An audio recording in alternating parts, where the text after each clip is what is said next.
Fala, vets, como vocês estão? Começando aqui a primeira edição do nosso Pod Vet com as apresentadoras Bianca, Eduarda, Rosana e Vivian. O assunto de hoje a ser abordado é o mormo, onde recentemente o MAPA, o nosso Ministério de Agricultura, Pecuária e Abastecimento, lançou uma nova legislação para a prevenção, controle e erradicação do mormo no Brasil. As novas medidas destacam a importância das ações de educação, conscientização e comunicação de risco em saúde equina.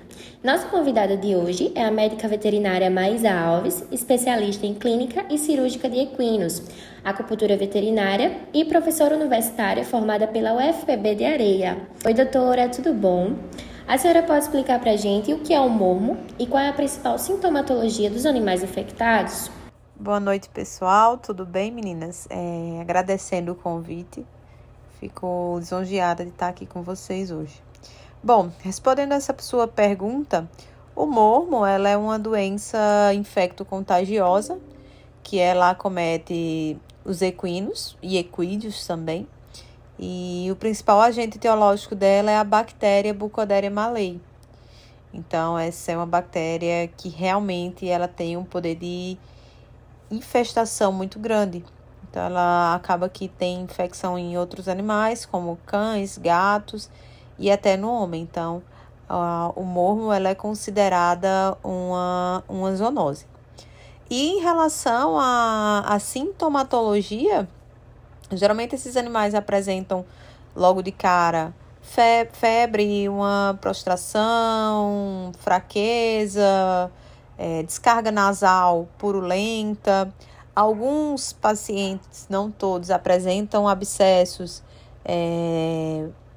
bem grandes em volta do pescoço. Os linfonodos podem estar ativados. Então, a gente tem essa sintomatologia. Se for algo muito crônico, aí a gente já tem um quadro bem mais avançado. Então, um problema já de dispneia, umas lesões cutâneas, a gente chama até um colar de pérolas, que são linfonodos que circundam o pescoço.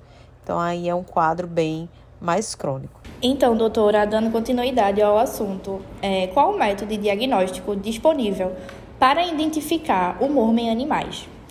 E existem tratamentos eficazes para a doença? Muito boa essa pergunta. Então, para fazer o diagnóstico do mormo, clinicamente, pelos sinais clínicos e visíveis que a gente vai ter no paciente, pode dar uma sugestão de mormo, porém, é muito semelhante a algumas doenças respiratórias, a gente não pode confiar muito nesse diagnóstico clínico. Então, a gente tem que fazer algumas técnicas laboratoriais, tipo isolamento bacteriano, e também o exame de mormo, que é com fixação de complemento, e o ELISA. Então, são exames que é realizado a cada 60 dias. Eles têm uma data de validade a cada 60 dias para o diagnóstico dessa afecção. Deu positivo, o tratamento, infelizmente, não é indicado, porque esses animais, eles continuam infectantes para o resto da vida e eles vão se tornar fonte de infecção para outros animais. Então, o controle é fazendo-se a eutanásia. Então, a gente realmente não tem o que se fazer com esses pacientes que vêm a mormo. Tem literatura que fala até de alguns tratamentos, mas a gente sabe que isso é uma zoonose, então, realmente tem que ser feita a eutanásia. Como foi dito que não existe cura, quais são as medidas de prevenção que são recomendadas para evitar a propagação do mormo em manadas? Bom, a prevenção. Então, como a gente já falou, o contato, ele propaga essa doença. Então, o animal está positivado, a gente tem que fazer um isolamento desse animal doente. Então, eu fiz o exame de mormo, deu positivo, porém eu quero fazer reteste. Você não vai deixar esse animal que está com suspeita de positivo dentro do ARAS. Então, é um animal que vai ficar isolado em outro local e vai ser feitos retestes. vai ser feito reteste no doente e nos animais que estão no aras. Então, a gente faz esse reteste e depois repete mais 2 vezes para ver se realmente nenhum dos animais que estavam no aras, diferentemente daquele que deu positivo, vai estar positivo também. E o que deu positivo, se realmente no reteste for positivado, é um animal que tem que ir para eutanásia, para o sacrifício. Então, tem que fazer uma cremação do corpo desse animal e desinfecção da baia e de todo o local que esse paciente ele passou para não ter essa transmissão. Outro tipo de controle é a realização dos exames de mormo. Então, os cavalos que participam de provas a cada 60 dias é exigido que eles façam esse exame de mormo.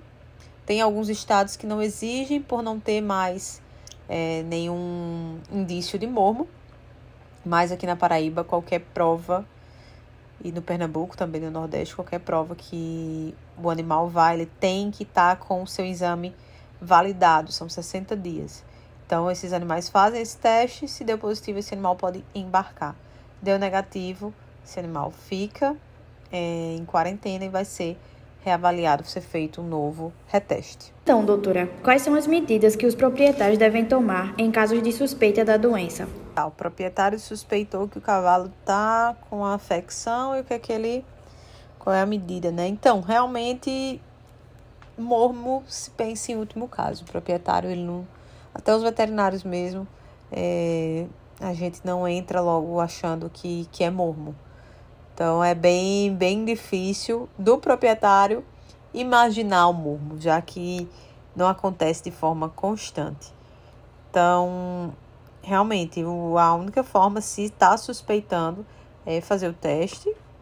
E se realmente der positivo, é o sacrifício do animal. Mas já aviso a vocês que é difícil a gente tá tratando o animal e o cara disser, ou o veterinário dizer, faz um exame de mormo para ver se tô tratando um cavalo de problema respiratório. Dificilmente ele vai perguntar se pode-se fazer o exame de mormo. Então, isso aí fica para último plano, se a gente tratar e o animal não melhorar.